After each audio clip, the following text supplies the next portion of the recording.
Make Way for Diamond Daniel by Nikki Grimes. Diamond Daniel was a gem waiting to be discovered. The world of Diamond Daniel. Diamond Daniel.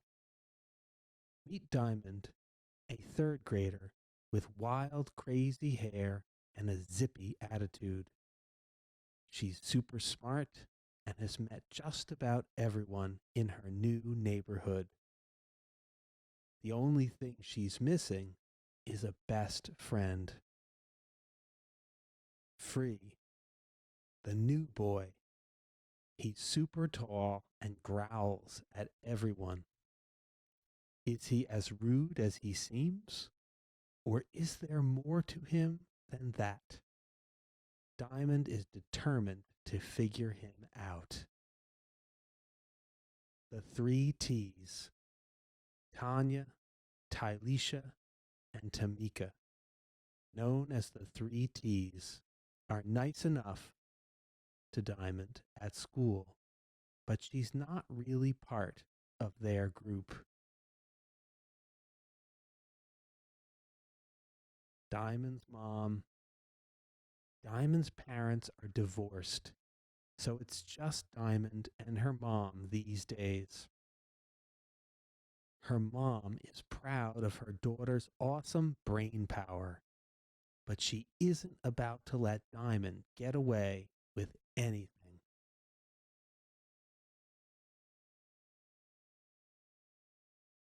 New kid, page 1.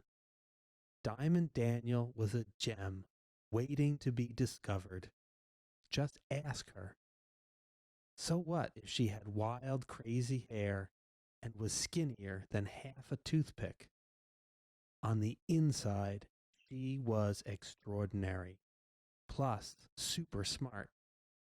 As a matter of fact, she had more brains in her tiny little pinky than most kids had in their whole entire bodies.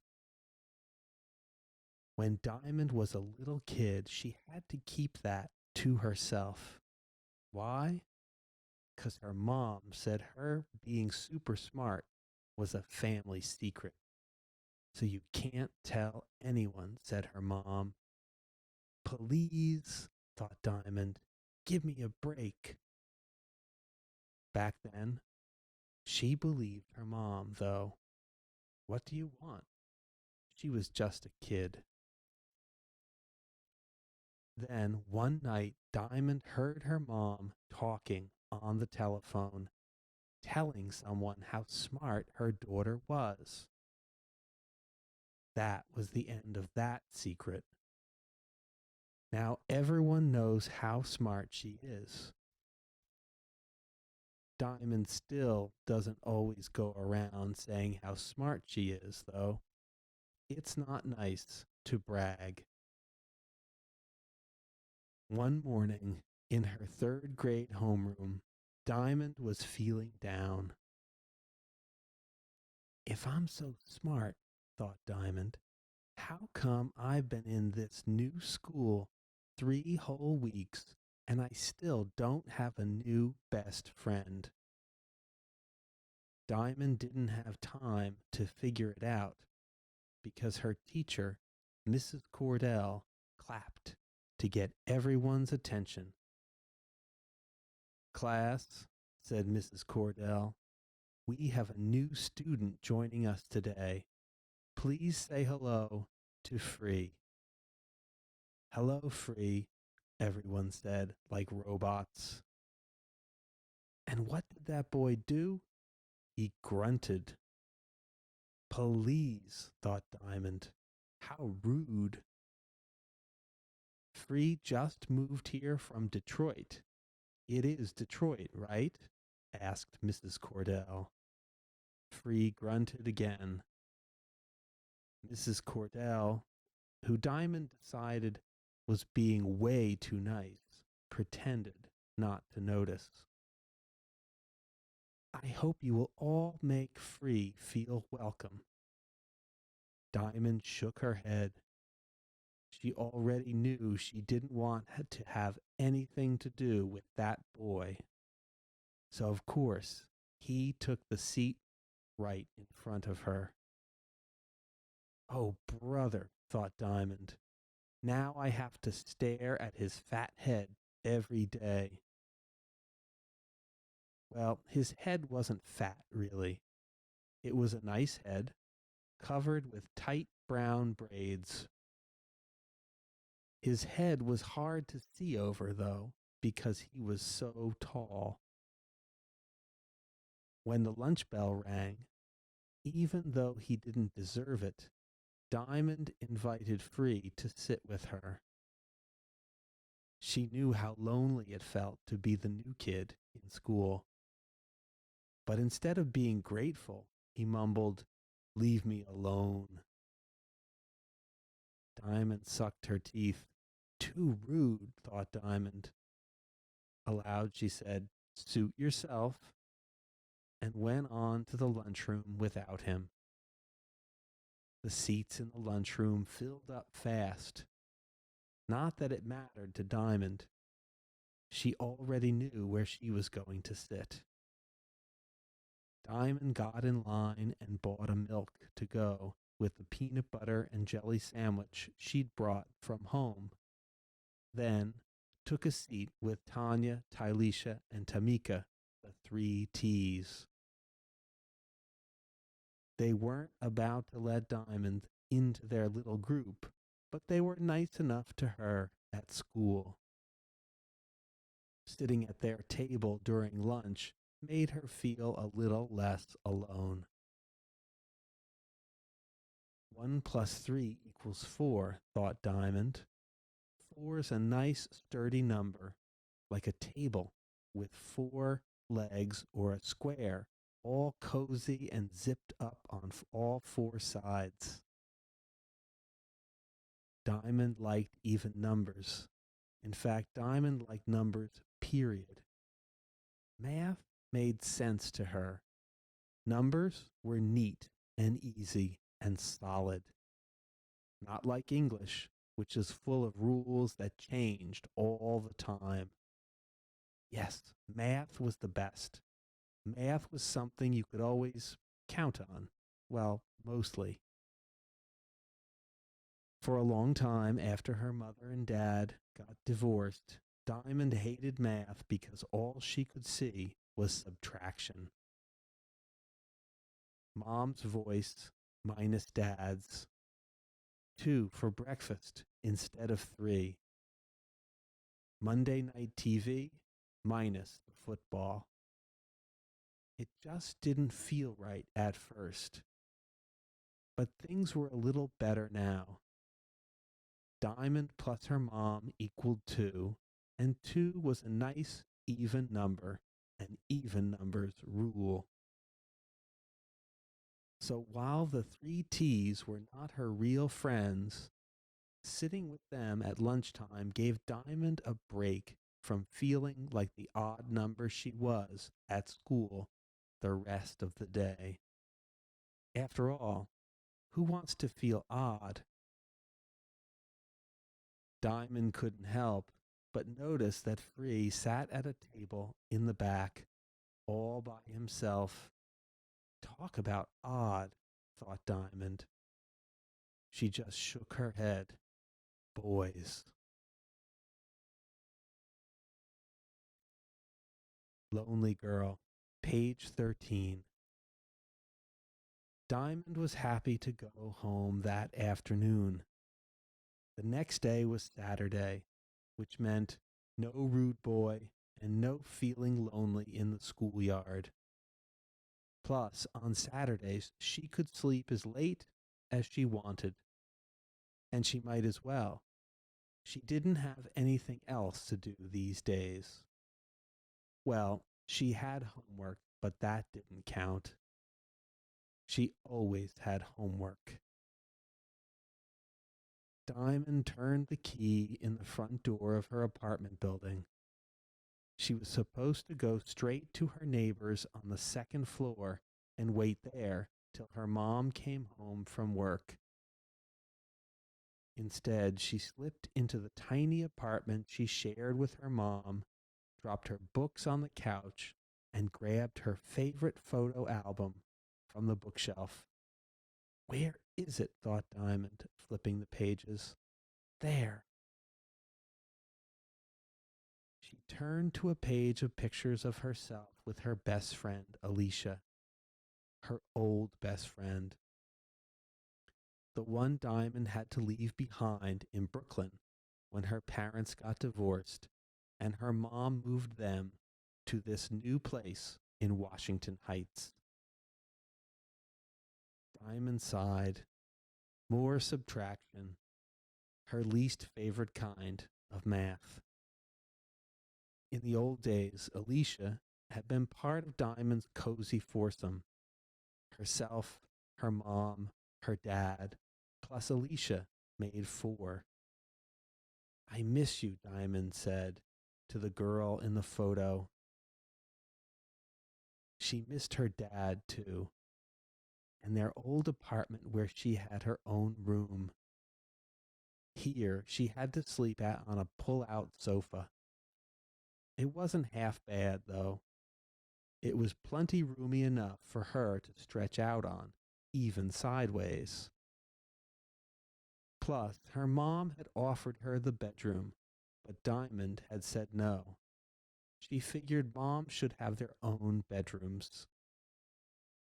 Even so, it was nice having a bedroom with your own desk and stuff.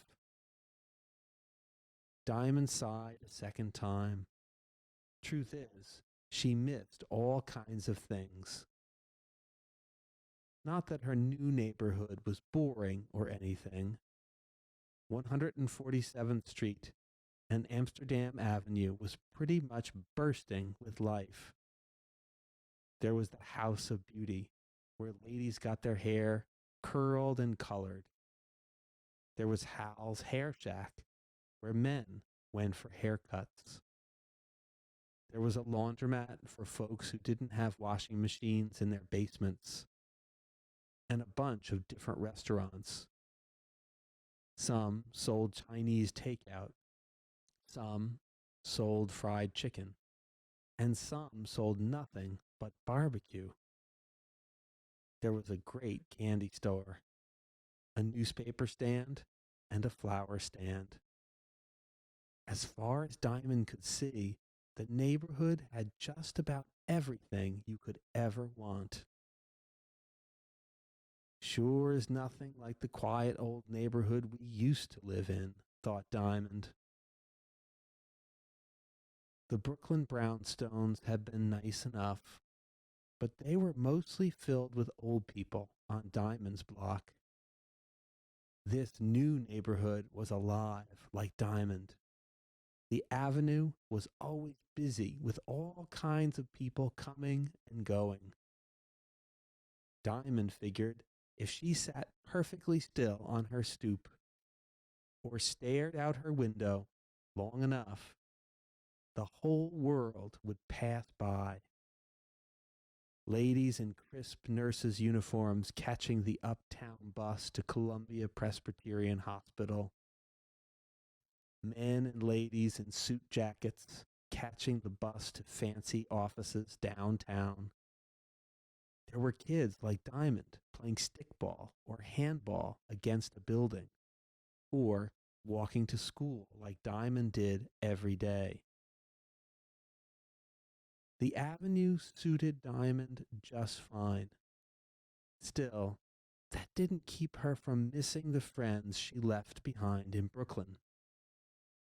What she did not miss were the loud fights her mom and dad had been having the last few years. Them not living together was definitely better. Diamond ran her finger over Alicia's photo, then closed the album and put it back on the shelf. Suddenly, Diamond's shoulders sagged. Saturdays are a waste, thought Diamond. No more treasure hunts with Alicia. No more sleepovers. No more pictures together. Diamond grabbed her books and dragged herself downstairs to her neighbor's apartment to wait for her mom. "What's the matter?" asked her neighbor, Mrs. King. "Nothing," Diamond said with a sigh. Mrs. King patted her on the head like a puppy, the way she always did. For once, Diamond didn't mind. By the next morning, Diamond felt better, especially when she woke up to a familiar smell. "Diamond," called her mom, "your pancakes are getting cold." Diamond smiled. She liked having her mom all to herself on Saturdays. Plus, there was one more good thing about Saturdays: pancakes. "Coming, Mom." Here Comes Rude Boy, page 25. On Monday, Diamond tried to slip out of the house without a jacket. It was the end of September and still warmish. She had on her red t-shirt, jeans, and a blue vest with rows of red, white, and blue buttons sewn on the pockets. She called it her Independence vest, and she didn't want to cover it up with a silly jacket. She'd sewn those buttons on with her own hands, and she wanted everybody to see them. "Bye, Mom," said Diamond, almost out the door. "Jacket," said Mrs. Daniel. Diamond rolled her eyes, but went back to her closet. Mothers, thought Diamond. There was no point in complaining. It's not like she was going to be late for school. Since school started, she'd been leaving early each morning. She didn't have any special friend to walk to school with, and she didn't want to be reminded by seeing groups of other kids walking together. She felt left out enough as it was. Once she got to her homeroom, Diamond read over her homework while she waited for class to start. She looked up when the bell rang, just in time to see Free stomp into the room. "Oh, brother," thought Diamond, "here comes Rude Boy." She decided to ignore him, which was easy enough to do in class because he was quiet as a mouse. He never raised his hand. He never asked any questions. And when the teacher called on him to read, he slouched in his seat and made up some excuse not to. Diamond shook her head. "I know that boy can read," thought Diamond. "Just last week, I caught him reading a book in the schoolyard after lunch." Nobody reads in the schoolyard unless they just plain like to read. Why is he making out like he doesn't? Diamond shook her head again. And why do I even care? Forget him. Diamond turned her attention back to Mrs. Cordell. Outside of homeroom, Free was harder to ignore. He stomped everywhere, growled at anyone who spoke to him, and kept bumping into kids because he didn't look where he was going. 2 days in school, and he had almost everybody scared of him already. And he didn't even have to try hard. He was the tallest kid in the 3rd grade, almost as tall as a 6th grader. When you're that big, all you have to do to scare somebody is show up and say boo. Free never said boo, but he looked mad all the time, and that was enough to scare most of the kids. Diamond wouldn't have cared except Free was being mean to kids who were too little to speak up for themselves. Diamond wanted to do something about it, but she didn't know what. Maybe Mrs. Cordell can help, thought Diamond. One afternoon, she hung around after the last bell so she could talk to her teacher in private. Mrs. Cordell, said Diamond. Yes, dear. What's the matter with the new boy, with Free? What do you mean, sweetie? Mrs. Cordell called everyone sweetie. How come he's mad all the time? I don't know, Diamond. Why don't you ask him? Diamond practically choked at the very thought. Never mind, muttered Diamond. I like Mrs. Cordell and all, thought Diamond, but that's crazy. No way am I asking Rude Boy anything. Diamond knew there was something wrong with him, though, and she figured one of these days she'd find out what.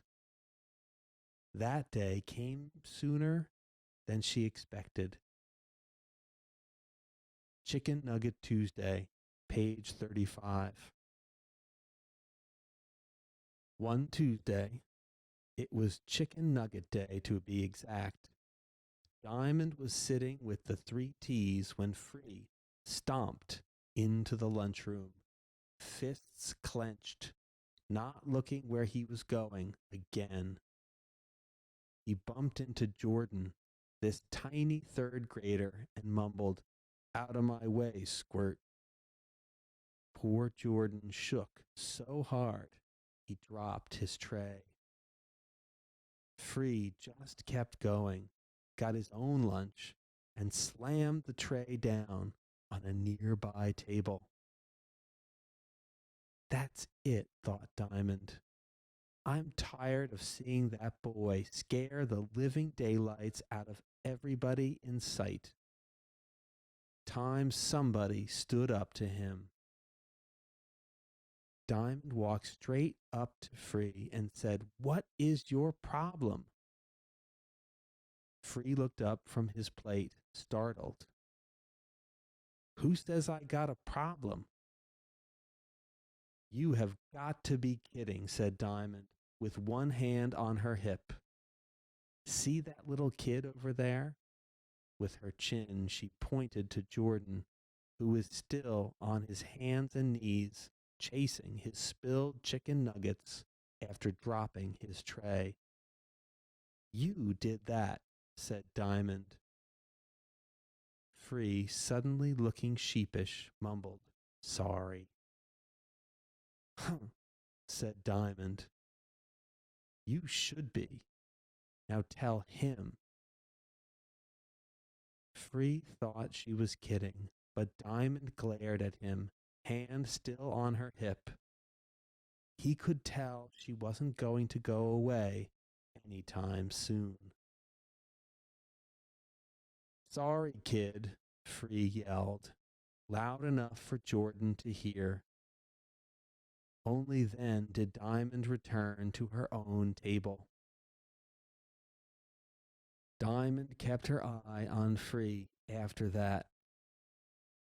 Whenever she caught him growling at someone, she'd scowl at him. If she heard him yell at little kids, she'd step in front of them, cross her bony arms, and stare Free down until he said he was sorry.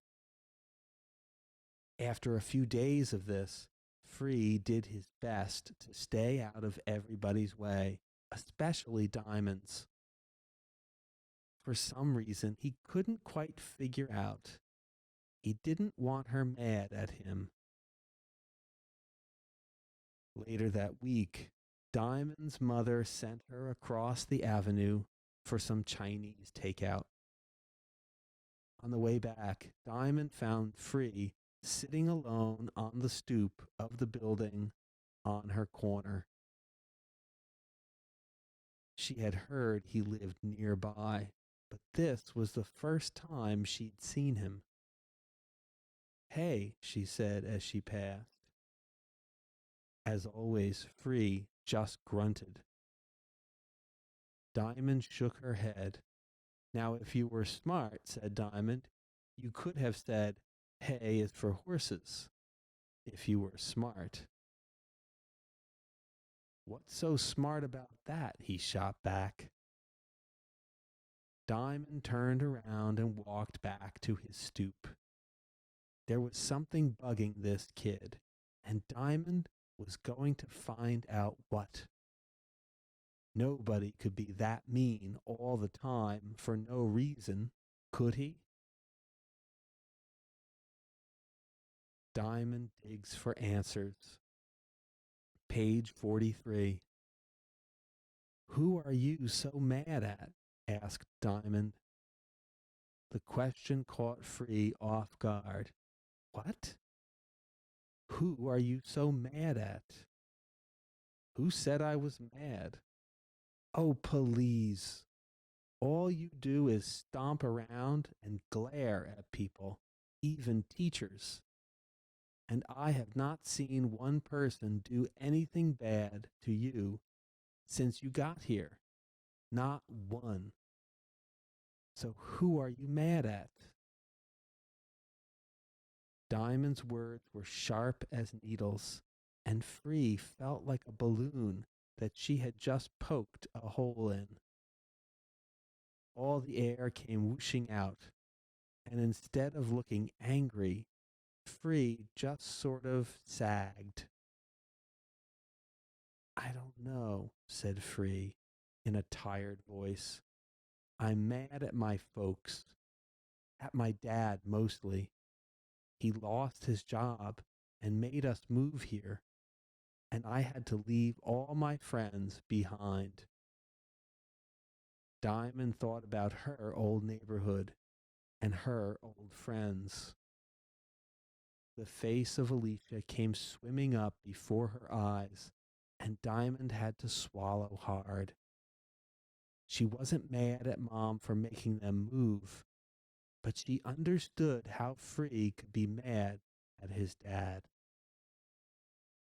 "Okay," said Diamond, "you've got a right to be mad, but not at people you don't even know." Free sighed. "I guess you're right."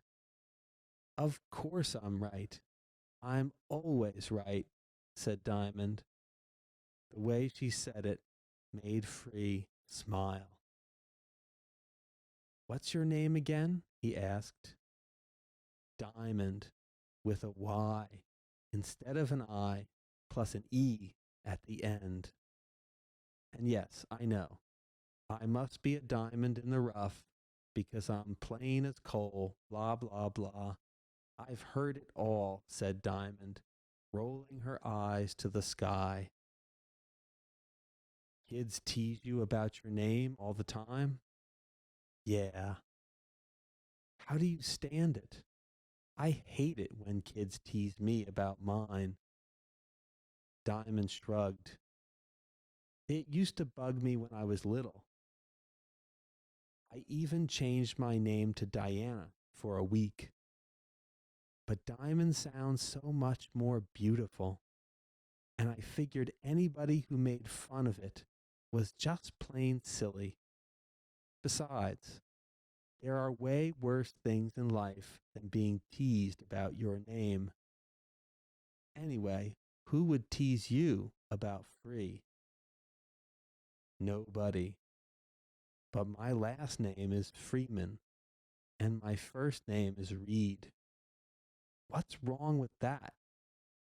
When's the last time you met some kid named Reed, especially a black kid?" "People always say to me, 'Hey, Reed, what are you reading?' Or, 'There goes Reed, reading again.'" "Got it. So I just use Free, short for Freeman. Only my family calls me Reed." Well, I like it. Read. Don't, don't worry, said Diamond, rising from the stoop. I won't call you that when other people are around. Well, gotta get this food home before it gets cold. See ya, said Free. Diamond took a few steps, then turned back. One more thing. Quit being so touchy about your name, said Diamond. Believe me, I've heard way worse. With that, Diamond ran to her building and disappeared through the door before Free could speak. She liked getting in the last word. And why wouldn't she? Isn't that what all smart people do? Hayes for horses. Page 53. The next day at lunch, Free did his usual thing. He carried his tray to the empty table farthest from the entrance and sat alone. He wasn't alone for long, though. Hay, said Diamond, sliding in across from him. Hay is for horses, said Free. Diamond smiled. You sure you want to sit here? You see how everybody's looking at you like you're crazy? Immediately, Diamond stood up and faced everyone who was staring in her direction. What? She asked. Cat got your tongue? Each person seemed to be waiting for somebody else to speak. When no one did, they all turned away and went back to eating their lunch. Diamond sat back down. Can I have some of your fries? Asked Diamond. Wow, said Free. You're amazing. What? You really don't care what people think. About what? About sitting with me. About anything.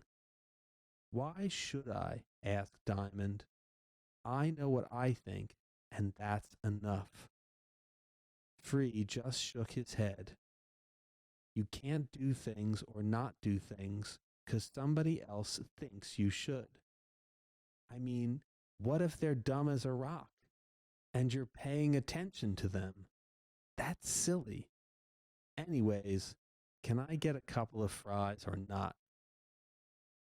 Free pushed the flip plate of fries toward Diamond and was quiet for a long while. She sure gave him a lot to think about. Side by side, page 59. The next morning, when Diamond came downstairs, she found Free on her stoop, waiting for her.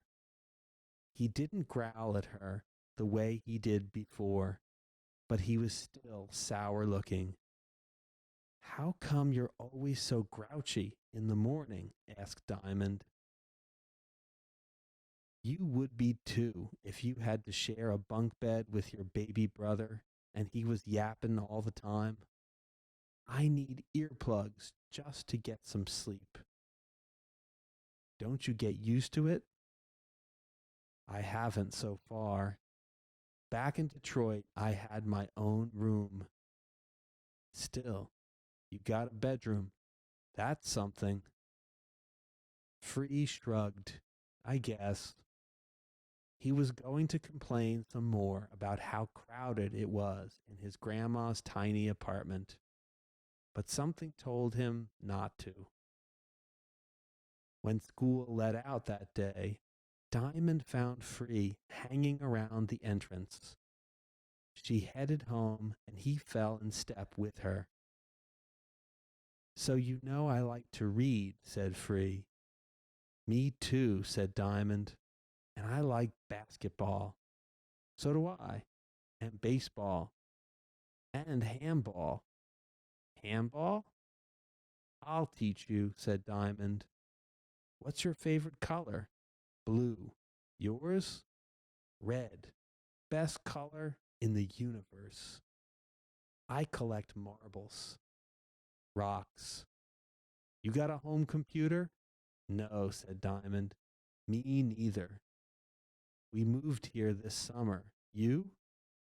1 month ago. I live with my mom. She and my dad got divorced. I live with my mom, dad, brother, and grandmother. We moved here when my dad lost his. Oh, that's right. You already know that. Diamond smiled. You're so lucky, she said. Huh? You have a brother and a grandmother. My grandparents are all dead. Yeah? Yeah. My mom says I'm as stubborn as my grandmother and just as mouthy. I wish I'd gotten to know her for myself, see if mom was right. Having grandparents would have been cool. Well, said Free, you can share mine. And you can have my baby brother, Booker. What a pain. That's what everybody says about their brothers and sisters. But sometimes I wish I had one to talk to. Free didn't know what to say to that. Diamond looked up just as they were passing House of Beauty. An old lady sitting under the hairdryer stared at her through the window. Diamond waved.